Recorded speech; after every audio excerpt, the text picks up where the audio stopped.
Today we will discuss chapter 3 pair of linear equations in two variable graphical method. That is the introduction of this chapter. We'll start with the graphical method. आज हम graphical method देखेंगे क्या होता है, कैसे कैसे हमारे उसके different type of solutions क्या होते हैं उस method में, और ये हमारा class 10th का topic है. So let's start with the chapter. Now सबसे पहले हमें यहाँ पर क्या बोला गया, pair of linear equation in two variable. Now linear equation का मतलब क्या होता है कि जब हमारे पास equations and expression, there are two different things, equation and expression. So let's start सबसे पहले कि equation क्या होता है, right? Equation और expression में difference क्या है, equation and expression का difference क्या है. अगर मैं आपसे बोलूँ कि I have x plus 2 equals to 0 and I'll say x plus 2. So if I write only x plus 2 it will become expression. और लेकिन जब मैं equal to लगा के कोई नंबर लगा देती हूँ या कोई वेरिएबल कुछ भी equal to के साथ लगाती हूँ तो it will become equation. So this is the difference between equation and expression. Now what it says, linear equation. linear का मतलब क्या होता है, जब आपकी highest power कितनी होती है वेरिएबल की, 1. The highest power is 1. जैसे यहाँ पर x plus 2 है. If I write x square plus 3 equals to 7, so it will become the highest power is 2. Right? अगर इसको हम 3x भी कर दे तो हाईएस्ट पावर कितनी है, 2 है यहाँ पर वेरिएबल की. सो ये हमारा लीनियर इक्वेशन नहीं है. This will become our quadratic equation. तो लीनियर इक्वेशन वो होता है जहाँ पे हाईएस्ट पावर कितनी होती है, 1. Then in two variable means कि हमारे पास यहाँ पर जो इक्वेशन है उसके पास दो वेरिएबल होंगे, लाइक और लीनियर है तो हाईएस्ट पावर दोनों की क्या होगी, 1. एक हम वेरिएबल x ले लेते हैं, एक हम वेरिएबल y ले लेते हैं, और क्योंकि लीनियर है तो दोनों की हाईएस्ट पावर को हम 1 1 लेके चलते हैं. सो I can say 7x plus 3y equals to 14. इस तरीके से अगर मैं लिखूं तो 7x plus 3y equals to 14 का मतलब क्या है कि दो वेरिएबल हो गए x और y, दोनों की हाईएस्ट पावर 1 हो गई. तो ये क्या बन गया, linear equation in two variable. अब यहाँ पर वर्ड क्या आ गया साथ में, पेयर मतलब यहाँ पर दो इक्वेशंस एक साथ आपको दी जाएंगी, इक्वेशन 1 एंड इक्वेशन 2. जैसे एक ये फर्स्ट इक्वेशन बन गई, ऐसे हम ले लेते हैं 2x minus 3y equals to 4. तो ये हमारे पास दो इक्वेशन बन गई. इसके पास भी दो वेरिएबल x एंड y, इसके पास भी दो वेरिएबल x एंड y. यहाँ पर दोनों की हाईएस्ट पावर 1 है, यहाँ पर भी दोनों की हाईएस्ट पावर 1 है. तो जब दो इक्वेशंस एक साथ आएंगी तो पेयर हो गया, जोड़ा हो गया. लीनियर हो गई क्योंकि यहाँ पर हाईएस्ट पावर 1 है वेरिएबल की, और दो वेरिएबल्स हैं तो इट मीन्स हमें दो x, एक x वेरिएबल दे दिए, एक y. ऐसे आप कोई भी वेरिएबल ले सकते हैं, लाइक s एंड t. दो वेरिएबल होने चाहिए, हाईएस्ट पावर 1 होनी चाहिए, और पेयर जोड़े में दो आपकी आनी चाहिए. तो यहाँ जनरल फॉर्म क्या हो जाता है of linear equation, of pair of linear equation in two variables. a1x plus b1y plus c1 equals to 0 and a2x plus b2y plus c2 equals to 0. यहाँ पर a1 और b1 0 नहीं हो सकता, क्योंकि अगर a1 0 हो गया तो यानी कि x हट गया, तो यानी कि ये क्या बन गया, सिर्फ एक ही वेरिएबल रह गया. ठीक है. या फिर अगर b1 0 हो गया तो यहाँ पर अगेन क्या हो गया, ये y वाला वेरिएबल हट गया तो x वाला वेरिएबल और c कांस्टेंट रह गया, तो भी एक ही वेरिएबल रह गया.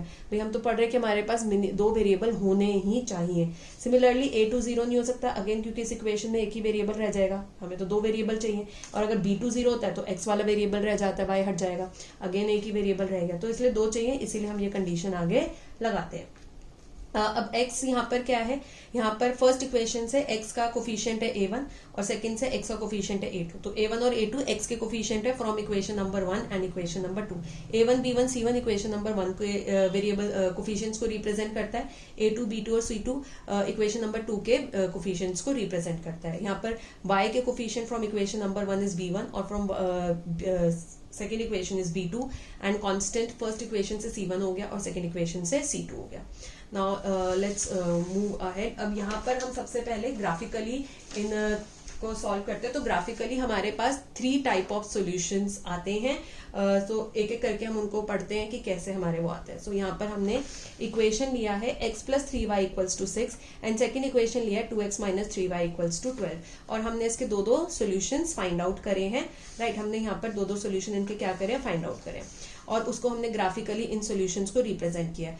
x plus 3y is represented by the pink line and 2x minus 3y equals to 12 हमने इसको ग्रीन लाइन से रिप्रेजेंट किया. तो जब हमने इन दोनों के सॉल्यूशन को रिप्रेजेंट किया तो हमने क्या देखा कि ये जो लाइंस है यहाँ एक जगह पर क्या कर रही है, कट कर रही है. अगर हम आगे देखेंगे तो ये क्या करेंगे, मूव अहेड करेंगी, ये इस तरीके से जाएंगी, वाइड हो जाएंगी. यहाँ से भी ये वाइड आ रही है तो ये मिलेंगी नहीं, मतलब ये यहाँ पर भी कहीं नहीं मिलेगी और इस साइड भी कहीं नहीं मिलेगी.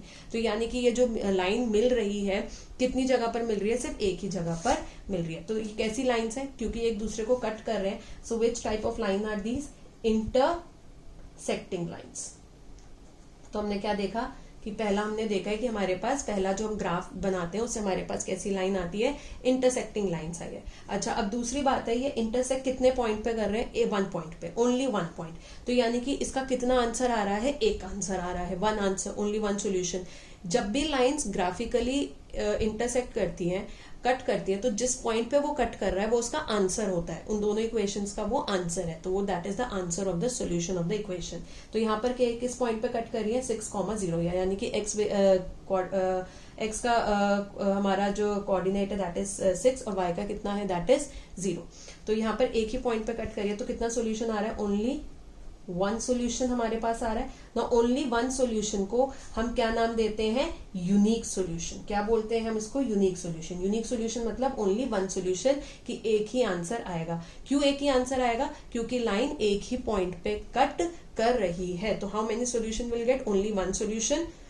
और क्योंकि लाइन कट कर रही है तो इंटरसेक्टिंग लाइन्स हो गई, कितनी उस पे कट कर रही है, हमारे पास एक ही पॉइंट पे कट कर रही है, ओनली 1 सोल्यूशन इसलिए आएगा, तो उसको हम क्या कहते हैं, यूनिक सोल्यूशन। और जब हमारी इक्वेशन आंसर्स देती है, मतलब एक आंसर आए चाहे 2 आंसर आए चाहे हमारे कितने भी आंसर्स आए, तो उनको हम किस तरीके की इक्वेशन कहते हैं, कंसिस्टेंट इक्वेशन। कैसी कहते हैं उसको हम, कंसिस्टेंट इक्वेशन। कि हमारा अगर सोल्यूशन निकल रहा है कि लाइन हमारी किसी भी एक पॉइंट पे या कितने भी पॉइंट पे कट करे तो इट इज कंसिस्टेंट, कि सोल्यूशन आ रहा है। सो ग्राफिकली हमने फर्स्ट क्या देखा कि अगर हम 2 इक्वेशंस को लेते हैं और उसका ग्राफ हम यहाँ पर ड्रॉ करते हैं, तो हमारे ग्राफ आता है जो एक कैसा आता है कि दोनों लाइंस एक दूसरे को क्या करती हैं, कट करती हैं एक पॉइंट पे। तो क्योंकि कट कर रही है तो ऐसी लाइंस को हम क्या कह देते हैं, इंटरसेक्टिंग लाइंस। और एक ही पॉइंट पे कट करती है तो वो पॉइंट हमारा क्या हो जाता है, आंसर। तो how many solution will have 1, only 1 solution, क्योंकि इंटरसेक्टिंग मीन्स आप एक्स बना रहे हो, राइट। और एक्स हमेशा एक ही पॉइंट पे कट होता है, तो ओनली 1 सोल्यूशन, जिसको हम क्या कह देते हैं, यूनिक सोल्यूशन। और अगर इक्वेशन हमारा एक या एक से कितने भी ज्यादा आंसर्स दे तो उसको हम क्या कह देते हैं, कंसिस्टेंट। तो this is the first type of the graphical method. ये हमारा ग्राफ से हमारा पहला तरीके का हमारा आंसर निकलता है, इस तरीके से हमको इन्फॉर्मेशन डिराइव होती है। नाउ ग्राफिकली अगर हम दूसरा मेथड देखें, जैसे मैंने कहा 3 मेथड होते हैं, अगर हम यहाँ पर दूसरा मेथड देखें, सो अगेन यहाँ पर हमने एक इक्वेशन ली है, 2x + 3y = 9, उसके 2 सोल्यूशन निकाले, एंड 4x + 6y = 18, उसके 2 सोल्यूशन निकाले। So this line 2x + 3y is represented by the pink line and 4x + 6y = 18। तो अगर अब हम यहाँ पर देखेंगे तो ये मेरी जो पिंक और जो ग्रीन लाइन है, ये दोनों एक के ऊपर एक आ रही है। अगर मैं इसको एक्सटेंड करूँ तो पिंक लाइन इसके ऊपर एक्सटेंड होती चली जाएगी, राइट। पिंक लाइन हमारी यहाँ पे एक्सटेंड होती चली जाएगी, और अगर मैं ग्रीन को एक्सटेंड करूँ तो वो इधर एक्सटेंड होगी। मतलब पिंक और ग्रीन एक के ऊपर एक है, कंप्लीटली एक के ऊपर एक है। तो अगर मैं यहाँ से देखूं तो एक सोल्यूशन मेरा ये हो गया 3-1, क्योंकि पिंक भी है यहाँ पर, ग्रीन भी है। एक हो गया 0-3, 2 सोल्यूशन हो गए। अब यहाँ पर अगर मैं ग्रीन को एक्सटेंड करूँ तो तीसरा हो जाएगा। ऐसे मेरे जितने भी सोल्यूशन होंगे, यहाँ से जहां जहां पर भी ये कट होगी पिंक, वहां पे ग्रीन भी आ जाएगी, और यहाँ पे जहां जहां पे ग्रीन कट होगी वहां पे पिंक होके एक्सटेंड होके आ जाएगी। मतलब जितने भी है यहाँ पर बहुत सारे सॉल्यूशंस हमारे आ जाएंगे।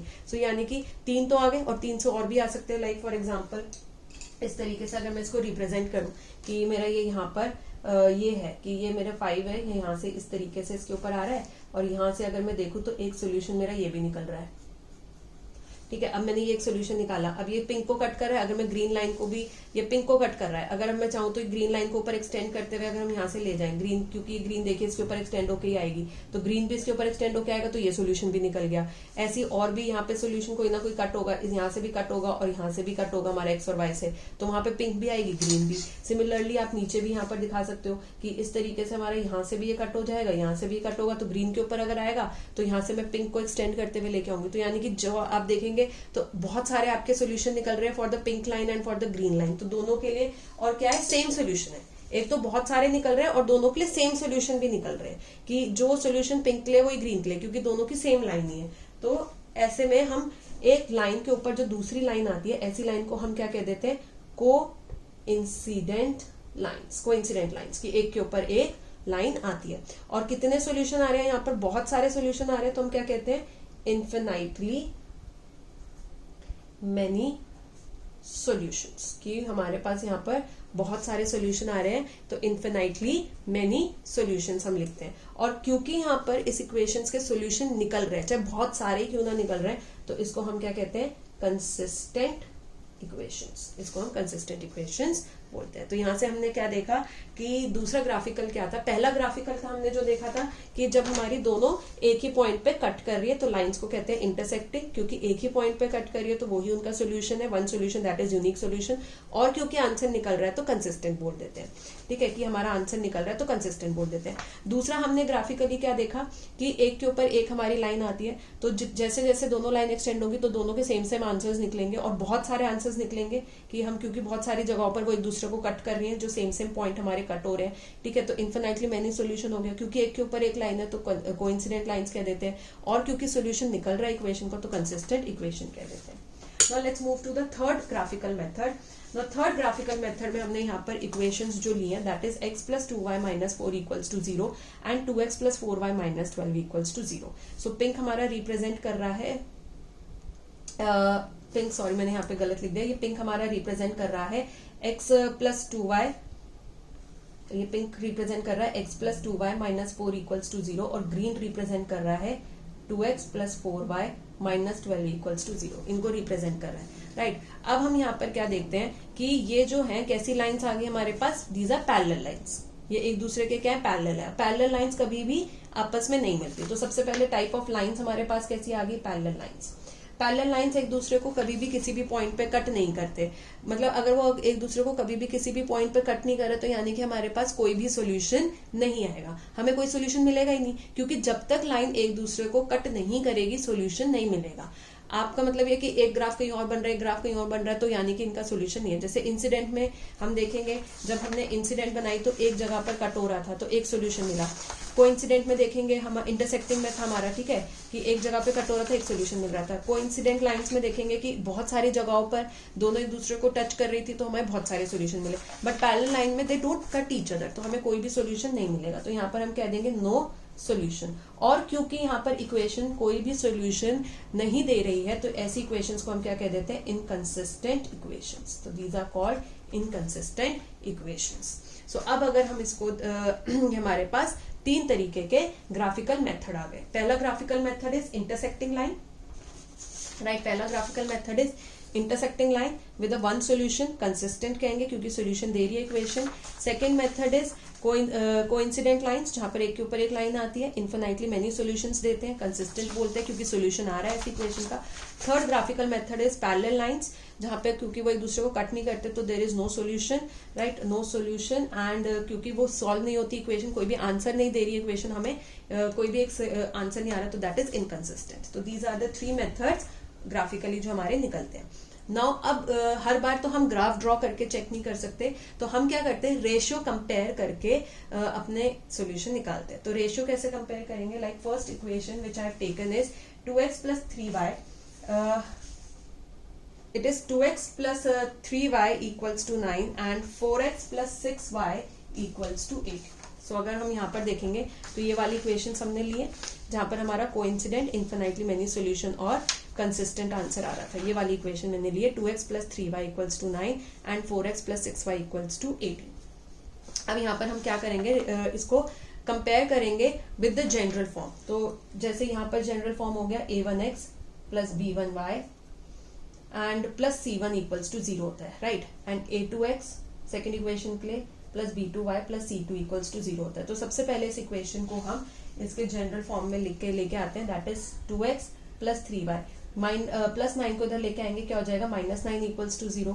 यहाँ से अगर हम देखेंगे तो 4x प्लस 6y, इधर लेके आना है हमें 18 कांस्टेंट को, तो प्लस 18 इधर आके क्या हो जाएगा, माइनस 18 equals to 0। अब कंपेयर करते हैं, x के साथ कंपेयर होगा तो यहाँ पर a1 की वैल्यू कितनी आ गई 2, y के साथ कंपेयर होगा तो b1 की वैल्यू कितनी आ गई 3, और कांस्टेंट के साथ कंपेयर होगा तो c1 की वैल्यू कितनी आ गई हमारे पास 9। सिमिलरली यहाँ से दूसरी इक्वेशन से कंपेयर करते हैं, x के साथ कंपेयर होगा तो a2 की वैल्यू कितनी आ गई 4, राइट, y के साथ कंपेयर होगा तो b2 की वैल्यू आ गई 6, और कांस्टेंट के साथ कंपेयर होगा तो c2 की वैल्यू आ गई माइनस 18। अब यहाँ पर हम निकालते हैं a1 अपॉन a2, रेशियो निकालेंगे कंपेयर करने के लिए, दैट इज a1 2 है, a2 4 है, तो 2/4, this will be 1/2। Always remember it is first equation का कोफिशिएंट अपॉन सेकंड इक्वेशन का कोफिशिएंट ही हम निकालते हैं। नेक्स्ट हमारा हो जाएगा b1 upon b2 which is equals to 3/6, तो यहाँ पर हम देखेंगे कितना आएगा 1/2 आएगा कैंसिल करके, एंड देन हम निकालेंगे c1/c2, तो तो यहाँ पर कितना आएगा -9 बाय -18, माइनस माइनस कैंसिल, 9 1 जा 9 2 जा कितना आ गया 1/2। तो अल्टीमेटली यहाँ पर हमने देखा है कि A1 अपॉन A2 1/2 आया, B1 अपॉन B2 भी 1/2 आया और C1 अपॉन C2 भी कितना आया 1/2 आया। 1/2 1/2 1/2 इट मीन्स तीनों रेशियो आपस में क्या होगा equal, that is A1 upon A2 equals to B1 upon B2 equals to C1 upon C2। तो सबसे पहला रेशियो जो हमने पढ़ा है कि तीनों हमारे पास क्या हो गए इक्वल हो गए, right. A1 upon A2 equals to B1 upon B2 equals to C1 upon C2। अब ये हमारी जो ग्राफिकली हमारे पास कैसे आए थे, कोइंसिडेंट लाइंस थी, यही हमने इक्वेशंस देखी, यही ली थी 2x plus 3y equals to 9, 4x plus 6y equals to 18। तो ग्राफिकली हमारे पास कैसी लाइंस आई थी, कोइंसिडेंट लाइन। तो इसमें हमारे पास क्या है कि हमें ये क्या देती है, कोइंसिडेंट लाइंस। सॉल्यूशन कैसा आया था हमारे पास, infinitely many solutions, infinitely many solutions.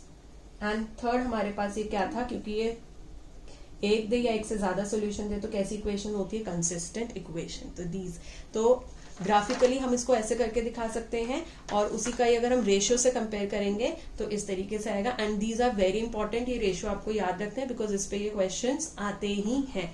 तो अब बारी बारी हम ग्राफ तो बनाते नहीं है, तो हम रेशियो को ही कंपेयर करके बताते हैं। तो रेशियो को अब जब हम कंपेयर करते हैं, when A1 upon A2 equals to B1 upon B2 equals to C1 upon C2 completely equal, तो which type of lines will get, coincident lines. What is the solution, infinitely many solution. और क्योंकि equation solve हो रही है तो inconsistent solution, क्योंकि चाहे कितना भी सॉल्यूशन वो दे रही है। Now let's move to the next type of equation. इसका हम अगर रेशियो कंपेयर करें तो कैसा होगा, let's just take the second equation. It says x plus 2y minus 4 equals to 0 and 2x plus 4y minus 12 equals to 0. तो again हम इसको किससे कंपेयर करेंगे, इसके जनरल फॉर्म से, that is a1x plus b1y plus c1 equals to 0। पहली equation compare होगी a2x plus b2y plus C2 equals to 0, ये हमारी दूसरी इक्वेशन कंपेयर होगी। अब हमें पता है कि सब कुछ सारा एक ही साइड पर है, तो कोई हमें चेंजेस नहीं करने, कुछ नहीं करने। तो यहाँ पर हम स्टार्ट करते हैं। तो सबसे पहले x के साथ कंपेयर हुआ तो A1 कितना आ गया, यहाँ पर x के साथ कंपेयर होगा तो नंबर नहीं लिखा तो क्या नंबर हो जाएगा 1। y के साथ कंपेयर होगा तो B1 कितना आ गया 2, एंड कांस्टेंट के साथ कंपेयर होगा तो C1 कितना आ गया -4। सेकेंड इक्वेशन से x के साथ कंपेयर हुआ तो A2 कितना आ गया 2, y के साथ कंपेयर होगा तो B2 कितना आ गया 4, और कांस्टेंट के साथ कंपेयर होगा तो C2 कितना आ गया -12। तो अगेन हमें रेशियो निकालना है A1 upon A2, that is 1/2। Next ratio निकालना है B1 upon B2, that is 2/4। Cancel करेंगे तो 2 1 जा 2, 2 2 जा 4, दैट इज 1/2। नेक्स्ट रेशियो निकालना है C1 upon C2, that is -4 by -12, minus minus cancel, 4 1 जा 4 3 जा, so it will be 1/3। So अब हमने यहाँ पर क्या देखा कि A1 अपॉन A2 कितना आया 1/2, B1 अपॉन B2 कितना आया 1/2, right, and C1 upon C2 कितना आया 1/3। तो मतलब A1 अपॉन A2 तो इक्वल है, बट वो C1 अपॉन C2 के इक्वल नहीं है। ये हमारे C1 अपॉन C2 के इक्वल नहीं है कि A1 upon A2 equals to B1 upon B2 तो है, ये दोनों तो आपस में बराबर है, लेकिन किसके बराबर नहीं है, C1 अपॉन C2 के। तो इस तरीके की अब इक्वेशंस अगर आप देखेंगे तो यहाँ पर x plus 2y minus 4 equals to 0, 2x plus 4y minus 12 equals to 0। तो जब मैंने इसको ग्राफिकली ड्रॉ करा तो कैसी लाइंस आई थी, पैरेलल लाइंस। तो यानी कि हमारे पास यहाँ पर कैसी लाइंस हो गई, पैरेलल लाइंस हो गई। पैरेलल लाइन से तो यानी कि एक दूसरे को कट नहीं करेंगी, तो कैसा सोल्यूशन देती है, नो सोल्यूशन की कोई सोल्यूशन ही नहीं आता है हमारे पास। और क्योंकि इक्वेशन हमारी सॉल्व नहीं होती तो इनको हम कैसी इक्वेशन कह देते हैं, इनकंसिस्टेंट इक्वेशंस कह देते हैं। कि हम इनको कैसी इक्वेशन कह देते हैं, इनकंसिस्टेंट इक्वेशन कह देते हैं। सो पैरेलल लाइन के लिए हमारे पास क्या रेशियो आता है, A1 upon A2 equals to B1 upon B2 is not equals to C1 upon C2। So अगर हम इन दोनों रेशियोज को यहाँ पर कंपेयर करें, कोइंसिडेंट लाइंस के लिए A1 upon A2 equals to B1 upon B2 equals to C1 upon C2 की तीनों रेशियो आपस में इक्वल है, कोइंसिडेंट लाइन है, बहुत सारे सॉल्यूशन देंगे, क्योंकि सॉल्यूशन देंगे तो कंसिस्टेंट इक्वेशन हो गई। पैरेलल लाइंस के लिए होता है A1 upon A2 equals to B1 upon B2 is not equals to C1 upon C2। तो पैरेलल लाइंस है, कोई सॉल्यूशन नहीं देंगी क्योंकि कट ही नहीं होती पैरेलल लाइंस एक भी जगह पर, और क्योंकि इक्वेशंस कोई सॉल्यूशन नहीं दे रही तो inconsistent. Now let's move to the last method, that is the third graphical method जो हमारे पास बचा है। तो थर्ड हम ग्राफिकल मेथड से यहाँ से इक्वेशंस हम लेंगे। So let's take the equations. x plus 3y equals to 6 and 2x minus 3y equals to 12। तो पहला स्टेप क्या होता है कि हमारे पास कि सब एक जगह पर होना चाहिए, तो x प्लस 3y इस 6 को इधर लेके आ जाएंगे तो plus 6 will change into minus 6, 2x minus 3y plus 12 को इधर लेके आएंगे तो it will change into minus 12 equals to 0। Equals to हमें 0 फॉर्म में लिखना है, तो इसको हम कंपेयर करेंगे with the general form a1x plus b1y plus c1 equals to 0, a2x plus b2y plus c2 equals to 0। So compare करेंगे तो a1 कितना आ गया, x कंपेयर होगा तो a1 का यहाँ पे कोई नंबर नहीं दिया, कितना आ जाएगा 1, राइट। y से y कंपेयर करेंगे तो b1 कितना आ जाएगा 3 और कांस्टेंट से कांस्टेंट तो c1 कितना आ जाएगा -6। यहाँ पे कंपेयर करेंगे a2 तो x कंपेयर होगा, a2 कितना आ जाएगा हमारे पास 2, देन y से y कंपेयर होगा तो b2 कितना आ जाएगा -3 एंड कांस्टेंट से कांस्टेंट कंपेयर होगा तो c2 कितना आ जाएगा -12। Now let us find a1 upon a2 that is 1/2, कुछ भी ये हमारा सिंपलेस्ट फॉर्म में दिया है, b1 upon b2 that is 3 upon -3, 3 1 जा और माइनस कभी भी डिनोमिनेटर में नहीं रहता तो उसको न्यूमरेटर में शिफ्ट कर देंगे -1 and c1 upon c2, this is c1, let's write it again, c1 upon c2 is equals to -6 by -12, minus से माइनस कैंसिल, 6 1 जा 6 2 जा दैट इज 1/2। ये हमारे पास आ गया। अब हम यहाँ पर क्या देखते हैं, नाउ व्हाट विल सी, हम यहाँ पर देखेंगे कि जब हमारे पास इस तरीके से आता है कि a1 और b1, a1 अपॉन a2 और b1 अपॉन b2 हमारे इक्वल नहीं है, तो हम ये c1 अपॉन c2 को फाइंड आउट नहीं करते, हम यहाँ पर c1 अपॉन c2 को फाइंड आउट नहीं करते, हम सीधा यहीं तक ही करेंगे that a1 upon a2 is not equals to b1 upon b2। हम इसको यहीं पे छोड़ देते हैं कि a1 अपॉन a2 और b1 अपॉन b2 हमारे आपस में इक्वल नहीं है, कि a1 अपॉन a2 और b1 अपॉन b2 जो है वो हमारे आपस में इक्वल नहीं आए हैं, तो हम c1 अपॉन c2 को देखते ही नहीं है, हम उसको देखेंगे ही नहीं, बस कि ये दोनों इक्वल नहीं है, खत्म। तो हमारा सबसे पहले क्या होता है कि a1 अपॉन a2 और b1 अपॉन b2 इक्वल है, तो हम c1 अपॉन c2 को लेते हैं, तो या तो वो इक्वल आता है या तो वो नॉट इक्वल टू आता है। और तीसरा केस क्या होता है कि जब ये दोनों इक्वल नहीं है, सी यहाँ पर क्या था कि a1 upon a2 equals to b1 upon b2 था, तो हमने c1 अपॉन c2 को देखा, वो इक्वल आया। फिर हमने यहाँ पे a1 upon a2 equals to b1 upon b2 था, फिर हमने c1 अपॉन c2 को देखा, वो नॉट इक्वल आया। जब हम कहते हैं कि a1 upon a2 is not equals to b1 upon b2 है, तो हमें c1 upon c2 find out ही नहीं करना, हमें वो आगे निकालना ही नहीं है, यही हमारा रेशियो कंप्लीट हो जाता है।